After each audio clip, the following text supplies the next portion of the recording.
Americans actually seem to be growing less empathetic to the transgender cause. But what's behind it? What's going on here? Well, some activists and movement leaders think that it is due to the transgender movement's confrontational and accusatory approach. This new video from Anna Kasparian on the Young Turks' own network has me shocked that she's even still a host there, because I think she has a little dirty pleasure for pissing off her own audience, which I get it. Maybe she's under contract. Maybe she's afraid to do her own show. I don't freaking know, but I don't understand how she's still paid to be a host there. Maybe they love the hate engagement. It's a thing for Shizzy. Anyways, let's get straight into the drama today. Comment chunky yogurt for the algorithm, and let's get into it. Growing less empathetic to the transgender cause. But what's behind it? What's going on here? Well, some activists and movement leaders think that it is due to the transgender movement's confrontational and accusatory approach.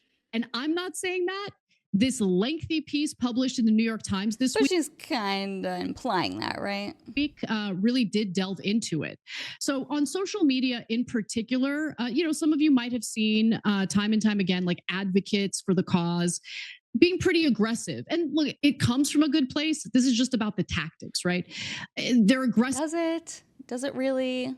Going after anyone they see as like stepping out of line, saying anything that might be deemed insensitive toward the trans community. Yeah, I don't think that's coming from a good place, by the way. And if you agree, and if you like videos like this, make sure you subscribe, because I post 2 new videos every single day. For example, after a Democratic Congress. Also, like today's video really helps it be successful on YouTube. Thank you. Defended parents who expressed concern about transgender athletes competing against their young daughters. A local party official and ally compared him to a Nazi cooperator. Okay, and a group called Neighbors Against Hate organized a protest outside his office. But look, the example that was detailed in this piece that really bothered me is the one I'm about to detail, okay? So last week, as we all know, Nancy Mace, and she's continued it like this week, like she's engaging in this really disgusting harassment campaign against an incoming transgender member of Congress, first openly transgender member of Congress to, serve in the House. And her name is Sarah McBride. And just preemptively off the, right after the election where Trump proved to be successful, partly because of airing an ad about Democrats' support for transgender people, you have Nancy Mace try to capitalize on that, try to kind of piggyback off of that. And that's why Nancy Mace is such a hoe. Let's be frizzy. I believe she's been attacking Sarah McBride pretty aggressively. But you would think the transgender community, or at least the activists, would support Sarah McBride and want to protect her, but that unfortunately has not been the case. In fact, they are saying that she is a voice for her constituents rather than a voice for the transgender movement. And then they accused her of capitulating to the right. She has done no such thing. Yeah, let me make this clear. This type of population can never be pleased. You can never be woke enough. You can never be pro-trans enough. There's nothing you can do. They always want more and more and more. And if you don't bow down at whatever they say and want you to do, then you're transphobic. So you might as well come out transphobic. The earlier, the better, because you're not really, and you can't make them happy. And it's simply an impossible task. And by the way, I am a mental health expert, so I know these things. Duh. Comment mental health expert for the algorithm and just to troll the left, because it's fun. And I actually am one. Duh. We've been pretty counterproductive for the transgender community. More than 24 red states now limit access to transition medical treatment. And public opinion is actually trending in the opposite direction that these advocates were pushing for. Fewer Americans today than 2 years ago say they support allowing children to undergo gender transition treatment, according to the Public Religion Research Institute. I will say the Public Religion Research Institute very clearly would have a bias. So I would take their data with some grain of salt. But nonetheless, you kind of see it when it comes to public opinion. So I remember in 2016, when Republicans were trying to make the bathroom issue a big deal, the majority of Americans were. Because it was a big deal, by the way. If you're a girl, you don't want men in your bathroom. Ever. That's not controversial. That's the truth. Are buying it. The majority of Americans are like, let's just stop harassing transgender people. It's the bathroom. Like, there's stalls. Everything's going to be okay. I do think it gets. Why do they care about where they're going to the bathroom? Honestly, seriously, it's about pressuring people and bullying people into submitting to their trans ideology. It doesn't matter. You can go to the bathroom anywhere. But for girls, it does matter to have men in the bathroom. It's weird, okay? Girls like to go to the bathroom with each other, and we don't want guys there. It's not that difficult to understand. Give us, the left loves their so-called safe spaces. Can women just have a bathroom to go to the bathroom in a safe space? Can that be a safe place for women? Please.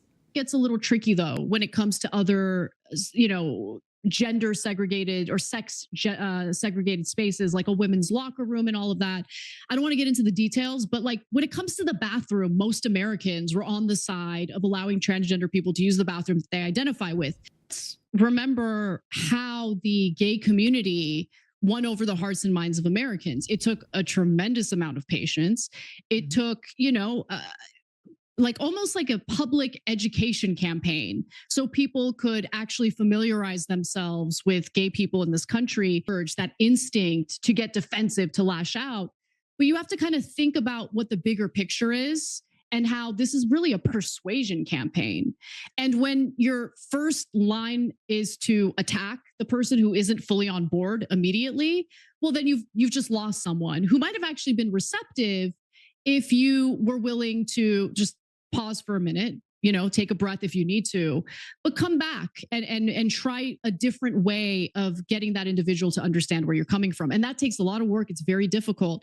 But I do think, look, here's the problem though. This is the problem I had with the piece. And I think this is a problem that the Democratic Party has overall with every social issue. I don't think that the majority of transgender activists or transgender people behave like this. I don't think the majority of them are aggressive or combative.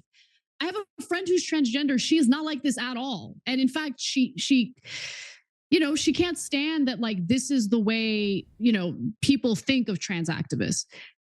It's a small group of very loud people and they get all the attention and they really need to consider. It's like the loud minority versus the silent majority. That's exactly what she's saying. And honestly, the TYT audience is largely made up of this very loud, obnoxious crowd. And that's why her own audience is turning on her. How the movement at large feels about the tactics they're deploying.